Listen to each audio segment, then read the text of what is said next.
Buenas noches, estamos en un nuevo capítulo de Sangre por Sangre, les habla Rodolfo Arena y tengo el placer de estar acompañado como siempre por mis amigas y colegas Sara Arriagada, ex detective y a 2 meses de convertirse en periodista, y Claudia Vázquez, que ya es periodista y además relacionadora pública.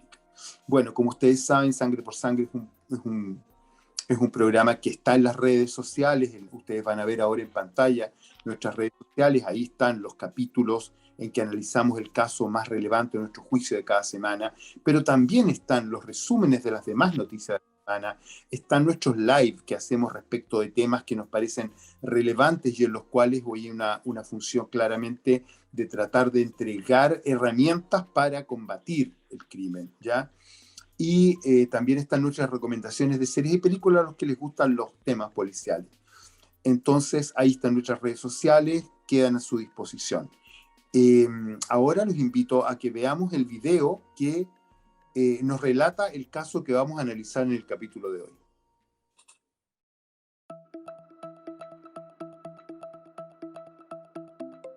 San José de Maipo se vistió de luto. La muerte de la pequeña Amanda de 12 años, quien fue atropellada mientras cruzaba la avenida El Volcán junto a su hermano y su tía, llenó las calles de dolor e impotencia. Más aún teniendo en cuenta que el responsable se dio a la fuga del lugar sin prestar ayuda a las víctimas. Una niña de 12 años murió atropellada por un conductor de un automóvil quien se dio a la fuga, no prestó ayuda a la víctima y hasta el momento no ha sido detenido. Se está realizando una búsqueda durante toda esta madrugada, se ha realizado una búsqueda, también se han realizado distintos trabajos con el fin de encontrar a esta persona. La investigación de Carabineros dio sus primeras luces con los registros de cámaras de seguridad ubicadas en los alrededores del lugar donde ocurrieron los hechos, observándose las características del vehículo, lo que favoreció que familiares y amigos lograran encontrarlo en las cercanías del sector en que las víctimas fueran atropelladas. El vehículo lo encontramos nosotros y la verdad es que antes de llamar a Carabineros nosotros tomamos fotos y adentro del vehículo habían bastantes latas de cerveza. Hay evidencia como para decir que el tipo sí andaba bajo los efectos de la droga y el alcohol. Inmediatamente se comenzaron a realizar las pericias al vehículo para poder esclarecer los hechos ocurridos, hasta que el propietario del vehículo se acercó a solicitar que le devolvieran el auto de su propiedad. Se logró la detención de un hombre adulto al cual se le imputa el delito de conducción en estado de ebriedad con resultado de muerte. El propietario del vehículo fue detenido por su responsabilidad en el delito cometido, siendo puesto a disposición del tribunal, en el mismo momento en que familiares y amigos le daban el último adiós a Amanda. Y que quizás más adelante podría haber sido una comandante dentro del cuerpo de bomberos, o quizás pudo haber sido una doctora, quizás pudo haber sido una profesora o simplemente una ama de casa. Quería ver todo lo que un padre tiene que ver de su hija. Me la arrebataste, maldito, me la arrebataste. En tribunales se decretó la prisión preventiva del imputado, quien ya contaba con antecedentes por conducción en estado de ebriedad, delito por el que fue condenado encontrándose con su licencia de conducir suspendida al momento de ocurrir el atropello. El imputado contaba con antecedentes previos por el delito de conducción en estado de ebriedad y tenía su licencia de conducir suspendida por 4 años. Sabemos que estaba en estado etílico, sabemos que arrancó como una verdadera rata, sabemos que se escondió, que después salió como que nada. Se le dio la oportunidad de entregarse, no se entregó. Lo único que le pido a los jueces es que por esta vez hagan justicia. 120 días de investigación fue el plazo que dispuso el tribunal para esclarecer los hechos que destrozaron a toda una comunidad, mientras San José de Maipo continúa clamando justicia para Amanda.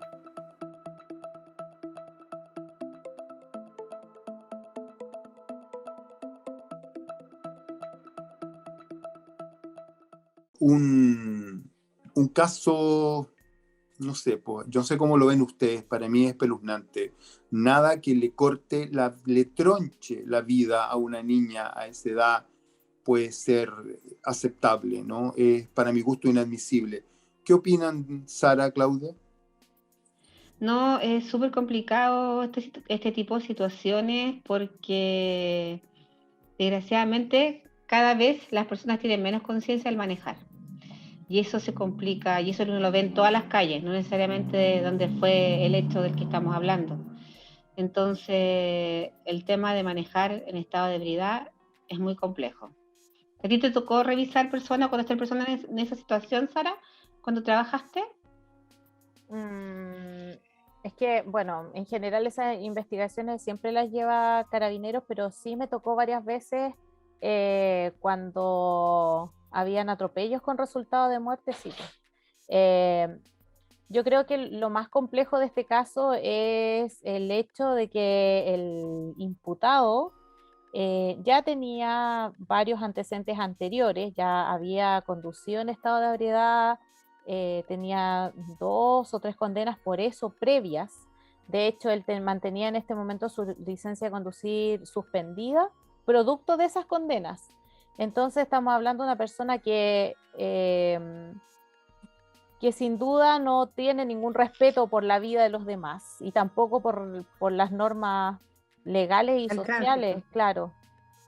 Entonces yo creo que eso es como lo más terrible del caso, porque el tipo es un tipo que ya tenía antecedentes, que ya había cometido este delito antes y que más encima viene, atropella a 3 personas, se da la fuga y que trata de hacer todo este enredo de simular que él había tenido un accidente, que el vehículo se lo habían robado, empieza como a inventar una serie de cuentos alrededor del tema para tratar de zafar del acto cobarde que cometió. Entonces, yo creo que Sí, eso es porque lo que... recordemos que atropelló y no ayudó a nadie, él siguió nomás su camino. No ayudó a nadie, no llamó a nadie, no hizo nada. El tipo se dio la fuga y ya.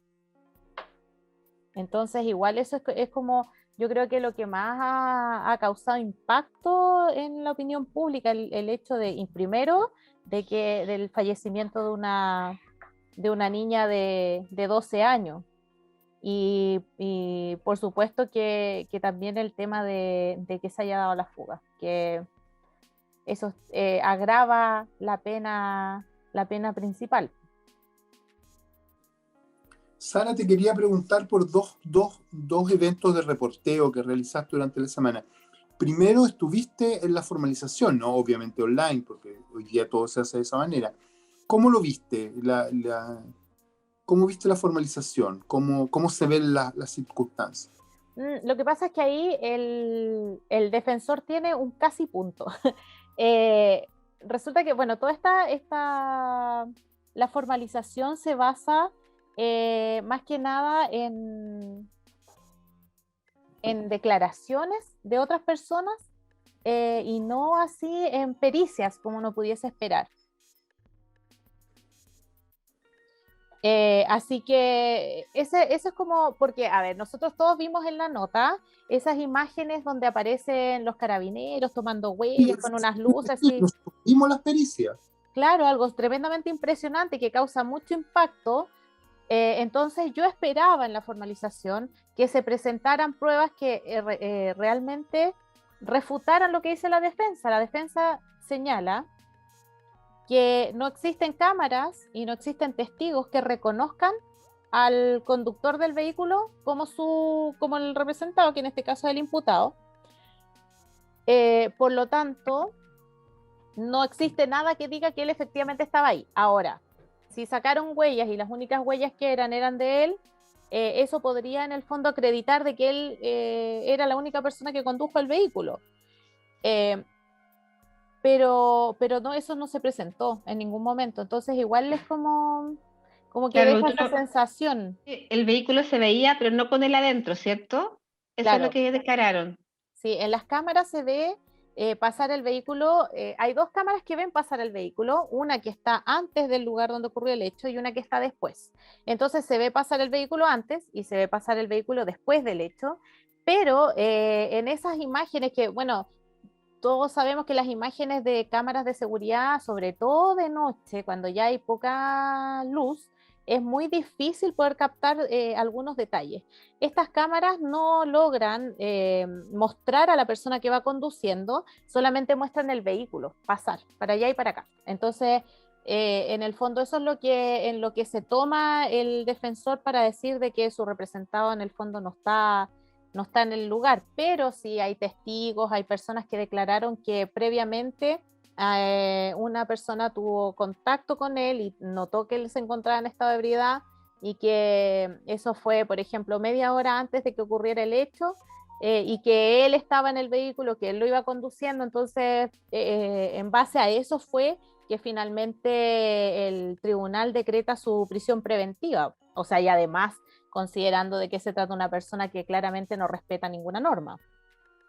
Sara, y tú nos hablabas hace un segundo del que el acusado al parecer intenta armar una especie como de coartada, ¿no?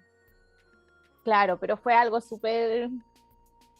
O sea, uno espera que una persona que tiene todos esos antecedentes que él tiene sea un poquito más habiloso para crearse una coartada, pero en realidad él lo que hizo fue que un poco más allá del lugar donde ocurrió el hecho, él hizo como que el vehículo había chocado y lo puso como arriba de un montón de tierra contra un poste y armó como que él había tenido un accidente ahí y que por eso su vehículo tenía quebrado los focos. Y después llegó a la comisaría a decir de que parece que le habían robado el auto, pero él ya le había comentado a otra persona de que no le habían robado el auto, sino que le había tenido un accidente. Entonces ahí es donde él se empieza como a entrampar en todo este tema, y finalmente descubren que él fue el que estuvo involucrado en el hecho. Él no lo reconoce, pero sí se presume su participación en base a todas estas inconsistencias que él va mostrando dentro de sus dichos. Bueno, disculpa, o sea, Sara, tú otras veces en otros programas nos has contado que el tema de la consistencia o de cuando uno está declarando es súper importante, porque te vuelven a preguntar y te vuelven a preguntar, y no es que sea por molestar, sino que es para entender bien lo que va relatando las personas. Pues y en esa lógica fue que este señor no supo hilar bien Claro. ¿cómo se dice? Su coartada. Sí, su coartada, su relato, no sé, no lo supo hacer. O sea, Sara, yo decía que tú presenciaste dos eventos, uno es la formalización y el otro una marcha, que yo supongo que es una marcha de mucho dolor, que es la marcha de familiares que han perdido niños, ¿verdad? Sí, eso se difundió ampliamente por redes sociales. Bueno, nosotros como a través de las redes sociales de Sangre por Sangre, siempre estamos en contacto con las familias o con las cuentas que piden justicia, tanto por Tomasito, por Itan, por Tamara, por todos estos niños que han sido víctimas de delitos, y que ellos se han unido en una suerte de movimiento social para buscar justicia para sus niños. Entonces, claro, se difundió ampliamente por redes sociales, fue una marcha bastante multitudinaria que se llevó a cabo el día jueves a eso de las 3 de la tarde en el centro de Santiago. Y claro, ahí, bueno, uno escucha a las personas que han perdido a sus hijos, que yo creo que es algo de lo que jamás se van a reponer, pedir que se haga justicia por ellos, que se logren detenciones, que se haga, en el fondo, que la investigación sea bien llevada, bien realizada, e incluso se escuchan algunas personas que piden la reposición de la pena de muerte para casos donde haya niños involucrados como víctimas. Sí, pues por principios no estoy de acuerdo con la pena de muerte, pero sin duda que este tipo de crímenes tienen que ser castigados con la mayor dureza posible que tenga la ley chilena y ojalá sin digresiones, ¿no? Sin salidas alternativas. Bueno, pues ya vamos a parar un segundo porque ya estamos en la mitad del programa y antes del break les quería comentar, no sé si nos han visto que estamos tomando té, café, lo que sea, chocolate en nuestras tazas, ¿no? Son las tazas del programa, estamos muy orgullosos de nuestras tacitas porque es el logo que hicimos nosotros, Sara, en realidad, y lo transformamos en un grupo de tazones y de tazas que tenemos y son para compartirlas, sin duda alguna. Estamos pensando hacer concursos y ya tenemos un desafío en nuestro último live. Sara o yo estuvimos en una discusión que no es raro entre Sara y yo respecto de la posición de la gente respecto de este tipo de accidentes, que yo digo que normalmente cuando hay accidente grave la gente huye, y Sara dice que es posible que haya casos de gente que pare y ayude. Yo no he sabido nunca de ese tipo de circunstancias, y Claudia nos decía que era porque los medios destacan siempre lo malo. Bueno, todo eso se reduce a que si ustedes saben de algún caso donde, en un caso grave, ¿no? Evidentemente por un topón yo paro, pero con un caso grave, de lesiones graves o de lamentablemente de muerte, si ustedes saben de alguna hechor que haya parado a ayudar, para la gente que tenga casos como ese, vamos a enviarle una de estas tazas que nos tienen tan orgullosos. Volvemos en un segundo.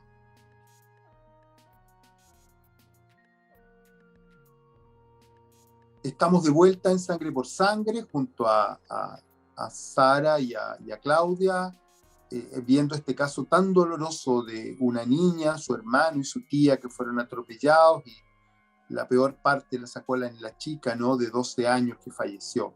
Yo le quería preguntar a Claudia, ¿qué se dice en redes sociales? ¿Qué dice la gente en las redes sociales? ¿Qué se comenta de este caso tan horrible? Principalmente la situación de que hace años que están pidiendo más señalización en el Cajón del Maipo. Hay muy poca señalización, entonces incluso se hizo una caravana mencionando lo mismo. El poco cuidado, porque las personas con el tema de la cuarentena suben nomás, suben, y como hay una sola carretera, entonces hay muchos problemas en el tema de los autos y las personas para atravesar. Y en general el tema de la impotencia de qué le pasa a las personas cuando atropellan o hacen cosas de ese tipo y salen arrancando. Es lo que más se mencionaba. De hecho, conversábamos en pauta la teleserie que dieron, que tiene que ver con lo mismo. ¿Cómo se llama, Rodolfo, la teleserie? Juegos de Poder. Juegos de Poder, la transmitió Mega en el año 2019. Claro, ahí se aborda ese tema. Bueno, para los que no la vieron, en la trama principal de esa serie era de un joven de una familia acomodada que va manejando bajo los efectos del alcohol y atropella a un sujeto, y va con un primo que estudia Derecho. Entonces el primo le dice, oye, aquí no te la sacáis de ninguna manera. Entonces no se le ocurre nada mejor que, en vez de prestarle asistencia a esta persona, la toman y la tiran hacia la orilla del camino, y se hacen en el fondo como los locos en vez de prestar ayuda, prefieren dejarlo tirado ahí a su suerte. Claramente era una alusión a un caso que había sufrido los hijos de un destacado líder político poco tiempo antes. Era una alusión, sin duda, por ahí.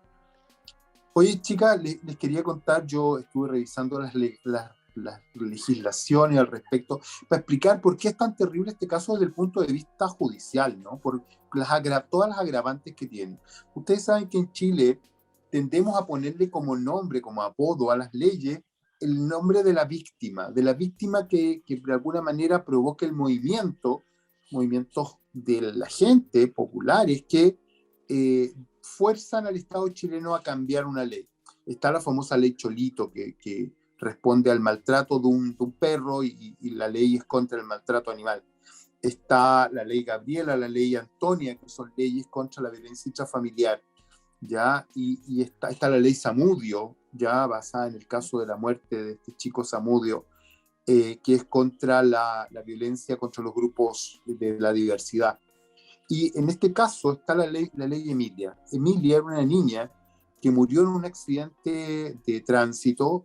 La persona que provocó el accidente tenía consumo de alcohol, y en ese momento no estaba penalizado, así que la persona no tuvo cárcel efectiva, ¿ya? Y era bastante común que los accidentes, aunque fueran graves, rara vez terminaban en penas de cárcel. Entonces la ley Emilia consiguió tres cosas. Primero, el agravamiento de penas, ¿ya? En el caso de haber alcohol involucrado en el accidente, aumentan las penas.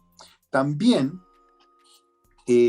el abandono del accidente, el no prestar ayuda, no avisar a las autoridades, me refiero a la ambulancia, a carabineros, al bombero, se convierte en delito, ¿ya? Está penado. Y finalmente, que nadie puede, que está en un caso de daño gravísimo, estamos pensando, por ejemplo, una persona que quede con una discapacidad o muerte, en esos casos más graves, tiene que haber a lo menos 1 año de prisión efectiva. No puede haber salidas sin prisión, sin cárcel de este tipo de juicio. Ese es el caso en la ley Emilia, ¿ya? Y en el caso que estamos revisando hoy día está absolutamente dentro de esa normativa, porque el conductor iba con alcohol y no prestó ayuda ni avisó respecto a las víctimas. Un elemento dentro de las penalidades de la ley Emilia, a una persona en estas condiciones, caso de accidentes con efectos graves o gravísimos, se le retira la licencia de conducir en forma permanente, nunca más va a poder conducir, y se requisa el automóvil. Entonces, las penas son muy duras en este momento gracias a la ley Emilia. Claro, en este caso, como dice usted, Rodolfo, al imputado se le formalizó en base a la ley Emilia, se formalizó por conducción en estado de ebriedad, por no prestar auxilio a la víctima y además por el hecho de no haber dado aviso a las autoridades. Entonces, en este caso, claro, se consideró esa ley y esperemos que el sujeto pague los años de cárcel que le correspondan, porque en realidad, de acuerdo a lo que señalaba la Fiscalía, en base a los hechos por los que se le formalizó, a él deberían de darle entre 5 y 10 años de cárcel. Eso dicen los expertos. Claro, entonces, porque bueno, en este caso lo más probable es que sea la mayor cantidad de años, porque como el sujeto no tiene irreprochable conducta anterior y ¿cómo se llama? Y por la gravedad de los hechos, lo más probable es que termine sacando la condena más alta. Y bueno, yo creo que todos esperamos que así sea, porque el sujeto demuestra que no tiene ningún tipo de criterio, ningún tipo de piedad, ni empatía por las personas que lo rodean. Sí, es muy común, es lo que conversábamos la otra vez en el live, el tema de la falta de empatía de la gente, de que uno comete primero cometer un crimen, ¿no? Yo sé que uno puede estar enojado y tener actitudes violentas, pero otra cosa muy distinta a un crimen. Y en este caso, este señor, si es que se prueba esto, él atropella a estas personas y en vez de ayudar, en vez de parar, en vez de tomar a la niña y llevarla a una asistencia, escapa y trata de ocultarlo, está preocupado de su situación y no de los 3 cuerpos que dejó en la calle. Claro, bueno, eso de acuerdo a lo que conversábamos en pauta también, eso responde a lo que yo les mencionaba, que era una conducta más sociópata, porque este sujeto claramente no respeta ningún tipo de norma, porque él no respeta ni la vida de los demás, lo único que le importa es lo de él, pero aparte de eso, él tiene esta ¿cómo se llama? Tendencia a no respetar nada, po. Él se escapa, lo único que le importa es él, no importa si las personas quedaron bien o mal, él se va, trata de ocultar sus hechos y más encima ya tiene antecedentes anteriores, entonces él claramente no respeta las normas ni sociales ni las normas legales. Es muy interesante el concepto que dices, porque claro, una persona que hizo algo y lo castigaron y lo volvió a hacer y lo castigaron, pero ya de nuevo una tercera vez porque no le interesa la norma, no es que ya no puede ser un error, no desconocimiento, no puede ser algo que surgió en el momento, ya es claramente una tendencia. No sé si tú estás de acuerdo con eso. O sea, sí, es que claro, sus antecedentes lo dicen.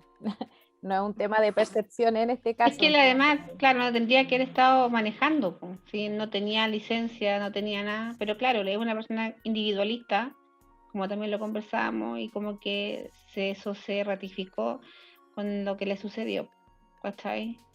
Pero es lamentable que personas así puedan, o sea, lo que pasa es que yo no entiendo, o sea, no es que no entienda, pero claro, no tiene licencia, se la quitan, pero igual él maneja, le da lo mismo, como decís tú. Claro. Y quizás cuántas personas pueden estar en las mismas condiciones. Entonces, igual es súper... No es raro que en un accidente grande se descubra que alguien andaba con los documentos vencidos, sin documentos, no tenía licencia. No es raro, para nada. Claro, pero es que ahí son dos cosas distintas. Porque una cosa es no importa, lo hago porque puede que me pillen o puede que no me pillen, y otra conducta completamente distinta es la de este sujeto, porque este sujeto ha estado miles de veces detenido por lo mismo, entonces es un Tiene tipo que razón, ya no sí. entendió. Ahora, si por ejemplo yo digo, o cualquier persona, yo no creo porque yo no bebo, pero si algún día una persona llega y se toma un trago y dice, chuta, ya me tomé una copita nomás, pero tengo que manejar 5 cuadras, ya no importa, lo hago igual, porque no creo que me pillen, es completamente distinto a este tipo, que este tipo ya ha tenido problemas con la ley anteriormente. A eso me refería cuando decía que no podía ser que él no sabía o no lo pensó, porque ya le ha pasado varias veces. Pero Claro, yo me refería a parte de lo que tú lo decías muy bien, más allá del crimen, este caso que es horrible, que es un crimen y que va a ser castigado por la ley sin duda alguna. Pero es tan común eso que a la gente no le importa manejar bajo los efectos del alcohol, que todos sabemos que después de cierta cantidad empiezan a embotarse tus sentidos, tienes menos capacidad de reacción, por lo tanto te conviertes en un factor de riesgo creciente en la calle. Y sin embargo lo vemos a cada rato. Conozco gente que dice, no, si yo jurado manejo mejor. Eso es súper común. Y yo lo contaba la otra vez, yo tengo un tío que decía, no, no se preocupen, si el auto sabe llegar solo a la casa. Todas esas frases demuestran primero una normalización del conducir bajo efecto del alcohol y una actitud súper irresponsable. claro.